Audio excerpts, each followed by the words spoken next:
Nigeria, with an estimated population of over 162 million people in 2011, remains the largest black concentration in the world. It covers an area of over 356,000 square miles on the coast of West Africa and shares common borders with Federal Republic of Cameroon, Niger, and Benin. Today, there are 36 states and the Federal Capital Territory, Abuja, which all made up the present-day Nigeria. Indicatively, Nigeria is the world warehouse of both human and material resources. The country is endowed with largest world gas reserve, crude oil in plethora, niobium, bitumen, zinc, iron and arable land for cultivation, just to mention a few. Like other African nations, Nigeria was under British indirect rule between 1880 and 1959 and became an independent nation on Saturday, October 1st, 1960. One thing must be said about Nigeria's independence. It did not come on a platter of gold without agitation of notable nationalists and radical musicians, among which include Herbert Macaulay, who is fondly referred to as Nigerian father of nationalism, Dr. Nnamdi Azikiwe, and the activities of his West Africa pilot newspaper, Alhaji Ahmadu Bello, the Sultan of Sokoto, Ernest Ikoli, a fearless, powerful journalist, Chief Obafemi Awolowo, a lawyer and ideologist, Chief Anthony Enahoro, a young political activist, and Chief Obert Ogunde, a powerful spiritual playwright and musician. However, out of this great nationalist, the story and life of Chief Obafemi Awolowo, who is today referred to as Nigeria's political Moses, draws historians' attention. On the 6th of March 1909, Mr. David Shopolu and Mrs. Efunyela Awolowo announced the birth of a male child in Ikenne, a town of over 200,000 people today. They named him Obafemi Jeremiah Oyeniyi Awolowo. This child will later create a platform where requests for independence will be made. Femi's father was a farmer, while his mother was a trader. Life was lovely and interesting for young Femi until sometime in April 1920 when he lost his father. It was at this point that he started fending for himself and his mother. He once worked as a houseboy and firewood seller. He dropped out of school on many occasions due to hardship of paying his school fees. However, on December 26, 1937, at St. Saviour Anglican Church, Ikenne, Ogun State, Nigeria, young Awolowo married to a beautiful damsel, a woman he would later refer to as Jewel of Inestimable Value, Chief Mrs. Anna Idowu Dideolu Adelana.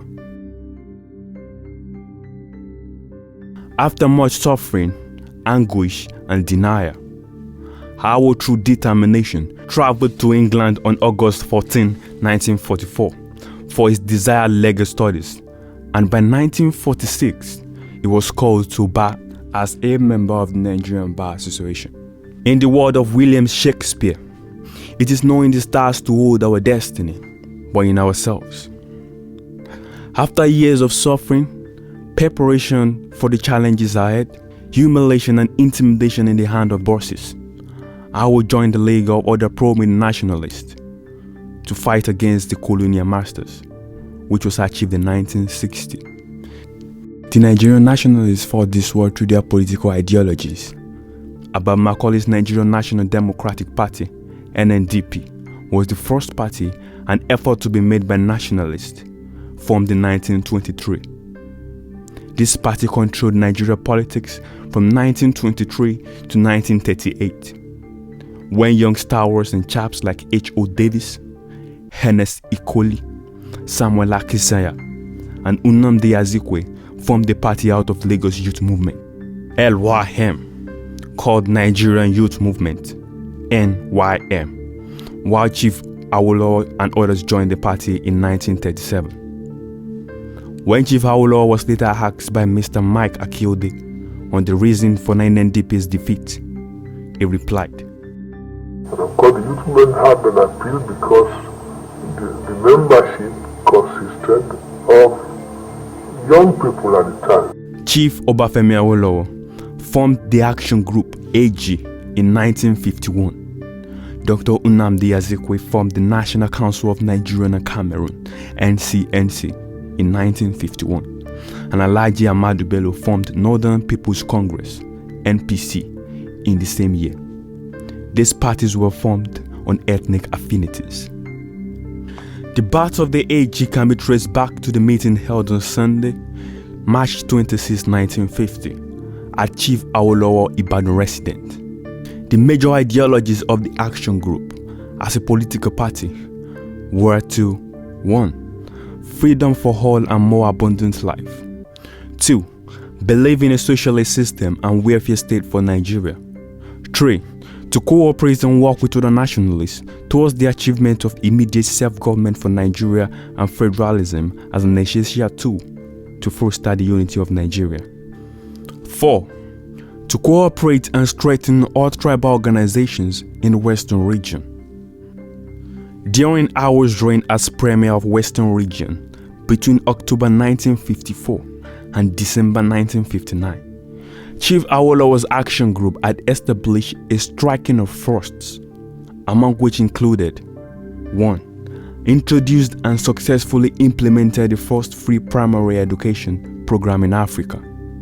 2. Introduced and successfully managed the first free medical service program in Nigeria for children up to the age of 18. 3. Established the first television station in Africa. 4. Built Liberty Stadium, the first such modern sport facility in Nigeria. 5. Introduced and successfully implemented the first minimum wage policy in Nigeria and actually paid Western Nigerians from October 1954 a minimum wage that was double the amount paid to workers of the same level in some other parts of Nigeria. Apart from the striking firsts, Chief Awolowo, as the leader of the Action Group, also sponsored the 1953 motion for the independence of Nigeria through one of the Action Group lieutenants, Dr. Anthony Enahoro, who moved the motion for self-government in May 20, 1953, at the London Constitutional Conference. The period of 1952 and 1959 was actually the best for Chief Obafemi Awolowo's participation in politics. By 1959, the announcement was made that Nigeria will be independent on October 1, 1960, and general election will be held for the three existing parties, AG, NPC, and NCNC. Chief Awolowo resigned his premiership position and ran for the Federal House of Representatives. This development saw Chief Samuel Akintola becoming the new premier of the region, who was at the time deputy leader of the AG. Awo was optimistic that he would be victorious at the poll in December 11, 1959. He noted this in his diary before going to bed on Wednesday, August 19, 1959. I affirm that by the grace of God, the AG will win 200 seats at the federal elections. I also affirm that the High Chief Awolowo will be the Prime Minister of Nigeria. In the return for this privilege, I solemnly affirm and promise in the presence of God that I will strive and do my utmost best for the entire people of Nigeria, irrespective of their tribe, region, political affiliation, and ensure individual freedom, human dignity, and cultural progress. For Jesus says, whatever we ask for, we shall have it. I believe the AG will win 200 seats and I will become the Prime Minister of Nigeria. I affirm that by the grace of God, the AG will win 200 seats. I also affirm that I, Chief Awolowo, will be the Prime Minister of Nigeria at the conclusion of the election. Man proposes, God disposes. By the end of the election, in December 11, 1959, Awo lost in the poll. This made him to become the opposition leader. Chief Anthony Enahoro became the AG's shadow minister of the House. Akintola was the Western Region Premier. Alhaji Tafawa Balewa was sponsored by his boss, Alhaji Ahmadu Bello, to become the first Prime Minister of Nigeria, and Dr. Azikiwe became the first indigenous Governor General under the coalition government of NCNC and MPC. A leadership tussle occurred between Chief Awolowo and Chief Akintola, which led to the AG crisis of 1962. Other reasons given for this included factions within the party, Akintola's formation of a new party, Action Group Jos Conference, and creation of Midwest State. This eventually led to the fall of AG in the early 1960s. By Friday, November 2nd, 1962, Mr. John Lane, the Criminal Investigation Department boss, came to read 3 charges against Chief Awolowo for treason or treasonable felony. The case was officially opened on Tuesday, November 13, 1962, which also vindicated 30 other people, among which included Chief Anthony Enaoro, Chief Lateef Jakande, and Professor Chike Obi, among others.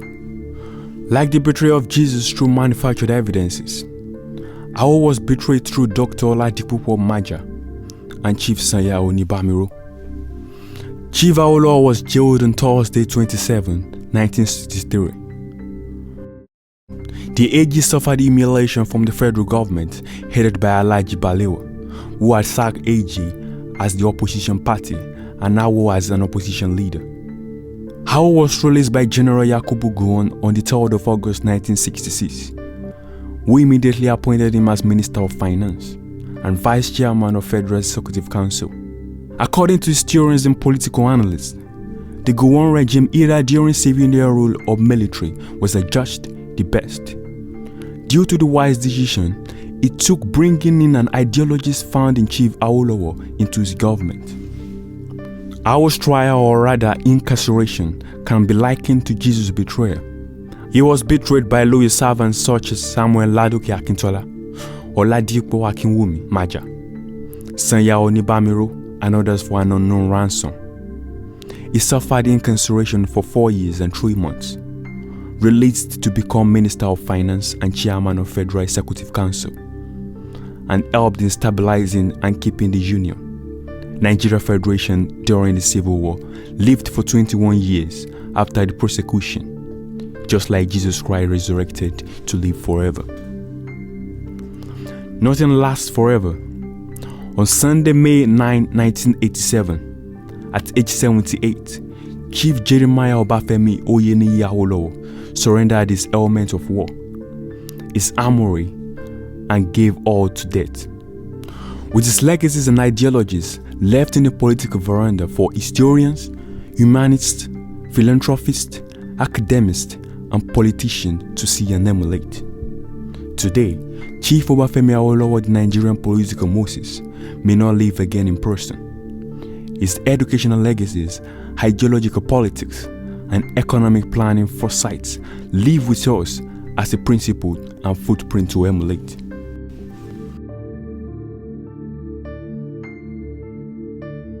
Why a book on Awo after 25 years? Can you briefly summarize the book? Chief Obafemi Awolowo, the political Moses, is a book about service leadership, and the book is about a man who dedicated the entirety of his life to serving humanity. The book is about self-denial. The book is about betrayal.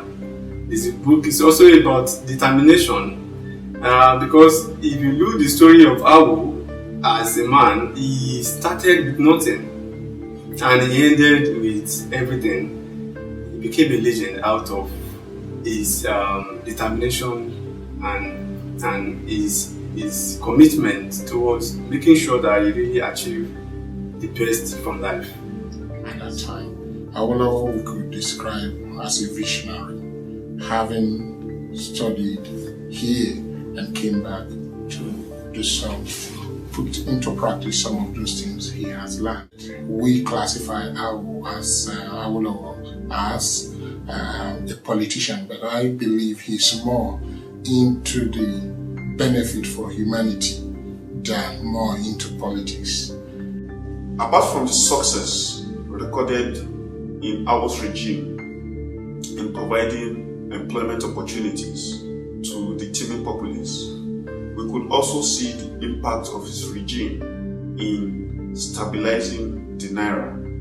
In those days, the naira was either equal or higher than the US dollar. This was as a result of high export to import.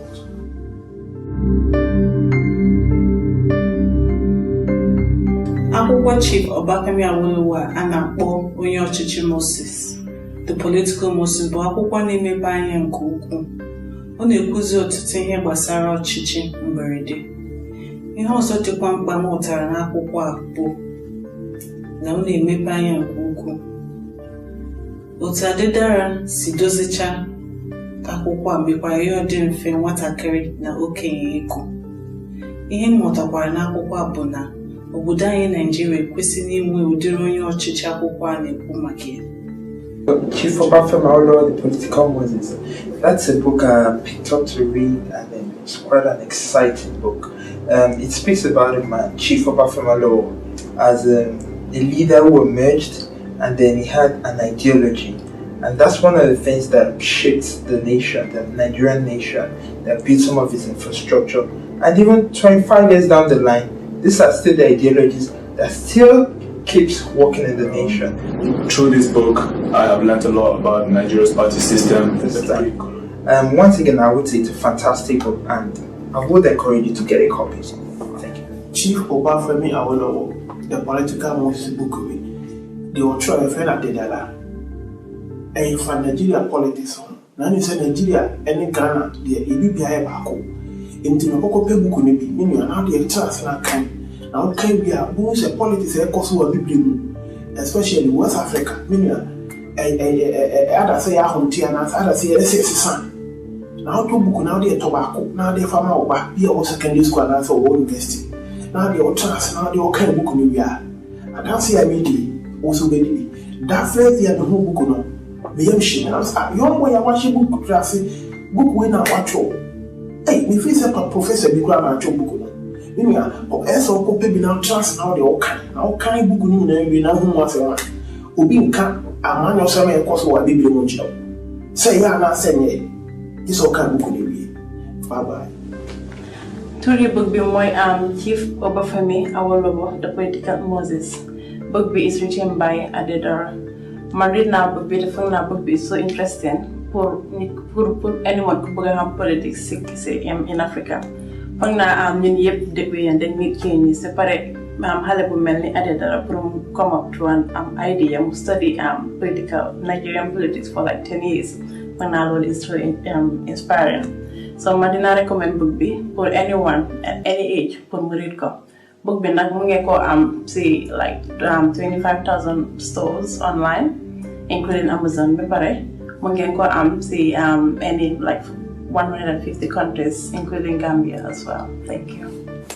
Chief Obafemi Awolowo, The Political Moses. Takadda ne wanda aka wallafa. Wanda ya wallafa takaddan nan shine Adedara. Kuma wannan takadda yana faɗan abubuwa akan demokradiyyar mutane akan a Nigeria. Kuma wannan takadda ne wanda zai sa mutanen da suke so su fahimta abubuwa da dama akan demokradiyya akan Nigeria. Kuma yana da kyau mutane su samu su karanta wannan takadda su yi amfani da shi a abubuwa da dama a duk duniya. Chief Obafemi Awolowo by Adedara Odegiri. 呢本書內容係關於一個非洲嘅偉大嘅政治家，會提及到咧佢點改好佢國家政治方向嚟幫助佢啲人民。呢本書咧將會全世界角落都會發售，包括埋香港添。喜歡研究政治嘅朋友們哋，不妨嚟攞呢本書嚟參考下。Chief Obafemi Awolowo, The Political Moses, is an effort to remind Nigerians about selfless service leadership, self-denial, betrayal, revisit of Nigeria party system, a mandatory need for change, and the making of a great man. In the words of Professor B.A. Babalola, a person, I believe, is truly great by his actions, his victories in life, his struggles, and the clean and dignified way he fought those battles. In all this, Chief Awolowo, the subject of this book, more qualifies to be called a great leader.